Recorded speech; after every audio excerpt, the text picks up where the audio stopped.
Boa noite, pessoal, tudo bem? Estamos aqui em mais um programa da Law Brain Space, Insight Jurídico.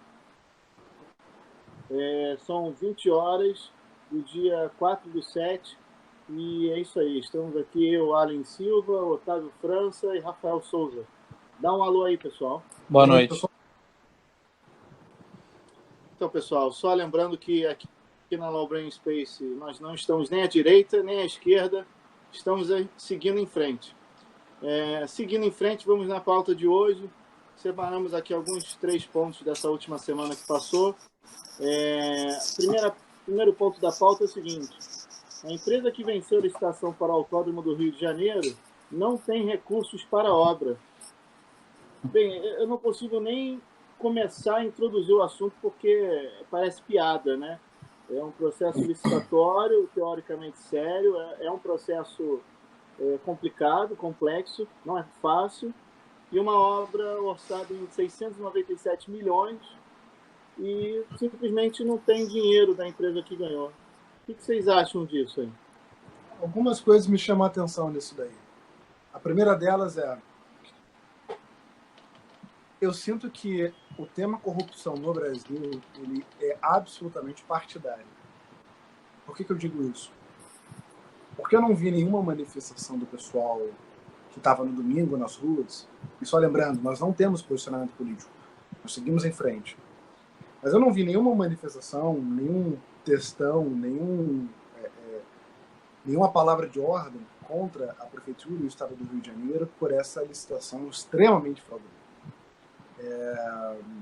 Para além disso, em algum momento, o Estado do Rio de Janeiro fez um estudo e acertou com a Federação Internacional de Automobilismo, a FIA, que os próximos eventos de Fórmula 1 serão realizados no Rio, porque não me parece, e o próprio chefão da própria Fórmula 1 disse semana passada que não há nenhuma possibilidade de alterar de São Paulo. São Paulo é muito bem localizado, o autódromo fica em Interlagos, na zona sul de São Paulo, uma área nobre, de fácil acesso, ampla localização, amplo acesso para as pessoas. Eu te pergunto, o que nós vamos fazer com esse elefante branco? Em se tratando de Brasil, já é difícil a gente dar uma destinação lucrativa para o palco de futebol do mundo, que é o Maracanã. Está abandonado, com um custo altíssimo, era de uma administradora privada, a Odebrecht, já passou para o Estado, depois voltou, enfim, é um evento, é um elefante branco que não dá lucro. Você imagina um autódromo em Deodoro, na qual a própria Fórmula 1, que é a entidade máxima, não tem nenhum interesse a princípio, salvo se o esquema fraudulento impactar a própria federação, porque não há nenhuma possibilidade de se alterar a curto prazo. E após a conclusão, o que nós vamos fazer com esse elefante? Que tipo de evento o Estado do Rio de Janeiro está prevendo para realizar nesse autódromo? Então, é absolutamente lamentável que isso aconteça nos momentos mais frágeis da economia carioca e num dos momentos mais sensíveis do Rio de Janeiro e da população brasileira de uma forma geral no tema corrupção. Você vê nesse mesmo tempo agora, nesse momento, essa semana saiu notícias em que o Ministério Público fazendo investigações relacionadas à gestão do legado olímpico. Então, até complementando o que o Rafael disse, você tem uma dinâmica em que o governo não consegue nem gerir os bens que foram deixados pelas Olimpíadas de 2016 e ainda se sujeita a criar um autódromo com esse custo sem uma licitação minimamente razoável. Eu acredito que isso também é muito uma consequência do estado em que a gente vive. Não o estado do Rio de Janeiro, o estado nacional, Brasil. Se faz assim desde que o Brasil é o Brasil. Então, você cria uma licitação que a empresa que vai disputar com acertadamente, já acertada, para vencer, ela não tem capital, aí ela faz o quê? Ela consegue o empréstimo do BNDES e ela depois quebra e não paga os funcionários. Infelizmente, a obra no Brasil é feita assim. O metrô, a linha 4, foi feita assim. Infelizmente, a nossa dinâmica negocial aqui é essa. Eu pego o dinheiro no BNDES e se der, eu pago. Se não, eu peço recuperação e não pago ninguém e vou embora. Aqui, deixa eu trazer uns dados aqui da reportagem. O valor estimado do contrato de concessão do autódromo, como eu tinha falado, 197 milhões, de 1% deste valor. Quer dizer, 6,97 milhões. A Rio Motopark ela foi criada 11 dias antes da licitação e ela tem um capital social de R$100 mil. O Ministério Público Federal ele já tinha tentado intervir nesse processo de licitação, ele está novamente intervindo e realmente, assim, juridicamente falando, é um absurdo, né? O descumprimento total do edital, não foi observado nem a questão do 1%, uma empresa de 11 dias, quer dizer, não houve avaliação da qualidade da empresa, se tem a possibilidade. Em termos socioeconômicos, é um elefante branco. A gente já teve um autódromo em Jacarepaguá, eu acho que quase, a gente podia dizer que virou mais que um elefante branco, né? Virou um grande custo, e se tivesse poço ali, acho que virou um criador de dengue, porque não tinha nada ali, né, naquela região, e era um negócio absurdo. O que acontecia era que as pessoas usavam para bater pedra no autódromo. Eu lembro que teve uma época chegou a fazer isso. É um negócio ridículo isso. Nesse caso é até mais grave, porque, se eu não me engano, o presidente dessa empresa que venceu essa licitação agora, ele fez, ou a empresa dele, uma outra empresa dele, fez o próprio edital. Ainda tem uma relação ainda mais promíscua, que quem ganhou a licitação fez o próprio edital no final do dia.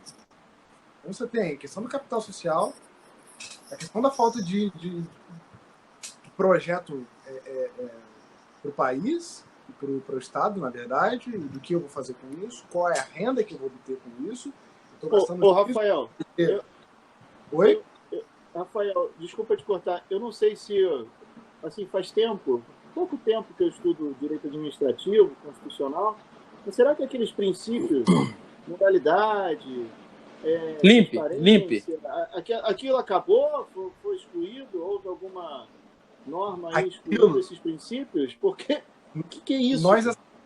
Nós assistimos isso recentemente com o impeachment do Crivella. Moralidade. Qual? O que gerou secretaria para todo mundo? Não, esse agora, que ele tinha... Então, virou secretaria. Mas envelhecimento saudável e eventos. Isso. Os princípios só se aplicam quando no final do dia eu quero ou obter um apoio do governo ou derrubar o governo. Suplementação orçamentária. Naquele momento, esquece o viés político. Era causa para sim. o presidente Dilma? Não era. De verdade, não era. Isso já vinha sido adotado em todos os momentos. Depois até se provou que não houve essa pedalada fiscal, mas era um momento político.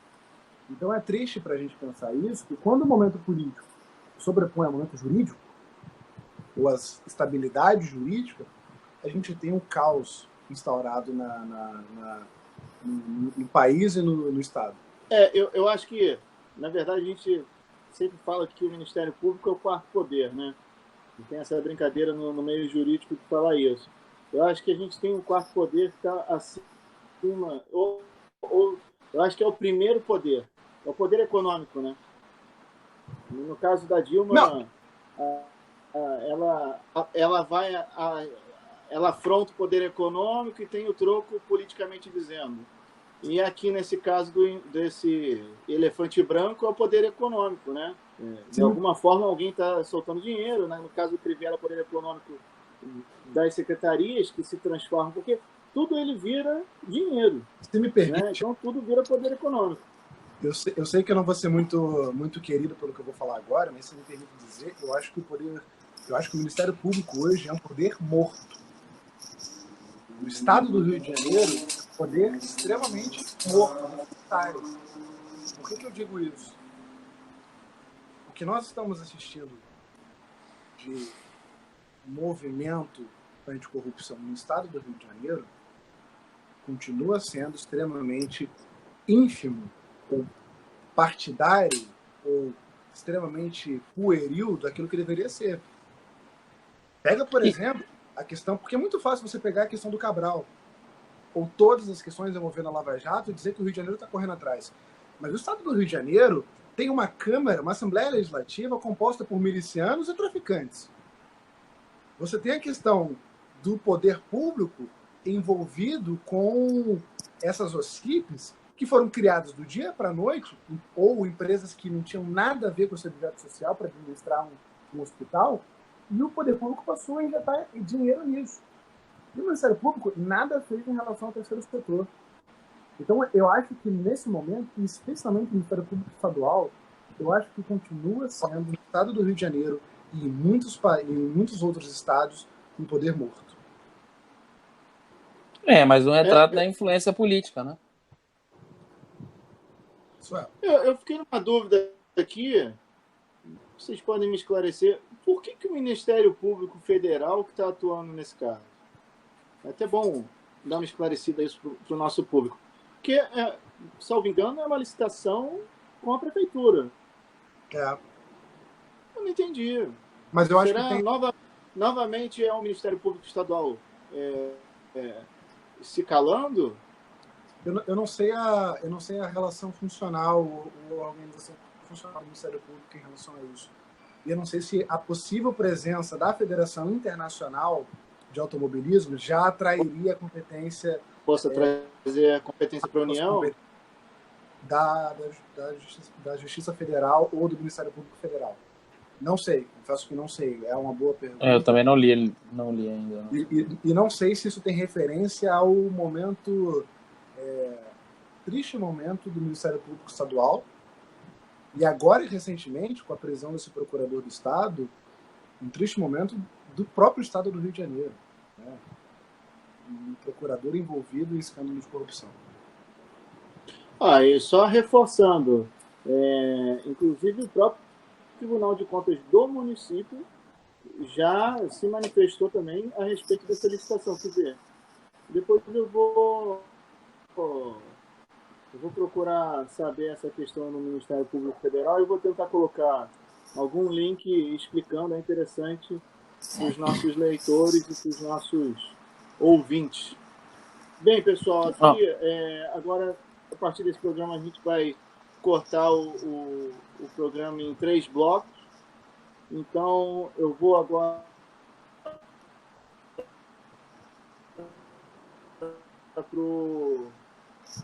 encerrar o primeiro bloco e daqui a pouco a gente volta aí, tá? Até já!